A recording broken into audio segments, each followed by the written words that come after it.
Yeah, I think suicide is definitely something that that I've considered, and that I think people, um, do resort to when things get just a little bit too tough for them to deal with. And I know, um, coming from the streets and just coming from a background of just complete abuse and just molestation and just being completely taken advantage of as a kid. Um, and then dumped onto the streets at 18 years old, no family, nowhere to go, completely homeless. Um, Eventually making my way to San Francisco and being introduced to drugs and, shot crystal meth on the streets of San Francisco for 8 years, and just everything that goes with that, the insanity of hearing voices and robbing people, and just knowing that my life is just complete darkness and full of sin.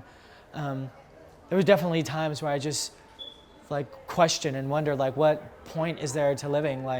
If all there is pain and abuse and loneliness and just suffering, what's the point? Why should I even be here?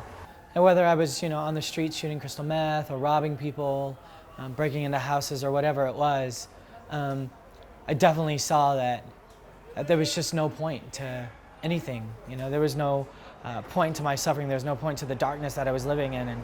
And I know suicide crossed my mind many times, and although I never took that step, I never went out and actually did anything about it. I know at times I probably did more drugs than I was supposed to do. I know I intentionally overdosed, and thank God nothing ever came of that. Thank God I'm still here today.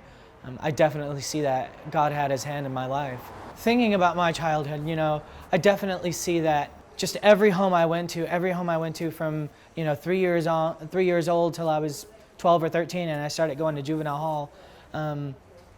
Just complete, just utter abuse and molestation and abandonment and neglect. And I definitely built my view of myself around that. Just that I was, good for only, being abused, good for, for someone hitting me or being violent, or that's what my purpose in life was. I definitely believed, even up until recently, that I will always be here, that I would always have been here for other people's whims, basically, and that definitely, I think, shaped and kind of molded my personality and who I became, as a man. I think the shift in my understanding came when I truly realized the power of the cross. It's kind of cliched now, Jesus died for our sins or whatever, that He died for us.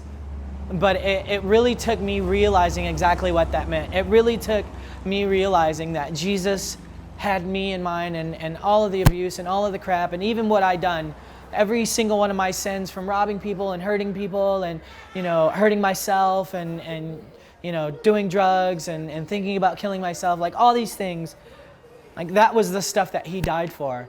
And it wasn't a comfortable passing. It wasn't like He closed His eyes and went to sleep and passed off. He was tortured, nailed to a cross because of my sins, because of these things that happened to me, to kind of reconcile that stuff and to bring me into an understanding that He was doing that because I was worth it.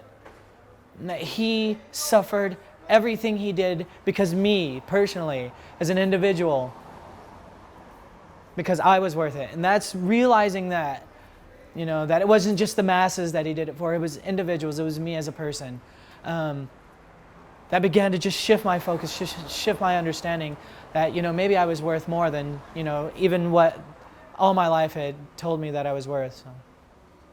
So I definitely think the most important thing that I gained from all of this is the value of relationship, the value of relationships. We're put here as relational beings, first obviously with our mothers and fathers, and then moving on into society and the world. And we built this kind of world around us of friends and family, and they hold us up in tough times. They're there to show the joy in good times, and we kind of carry each other's burdens, as the Bible says. And that's something that from the moment I was born until I was 18 years old, and then further on until I was 25 and 26 and I was eventually saved, I had no understanding, completely isolated in the world, and just every relationship I knew was a relationship of abuse. And I think since I've become saved and God has been just kind of healing and restoring so much in me, the value of relationship, the value of people in my life that care about me,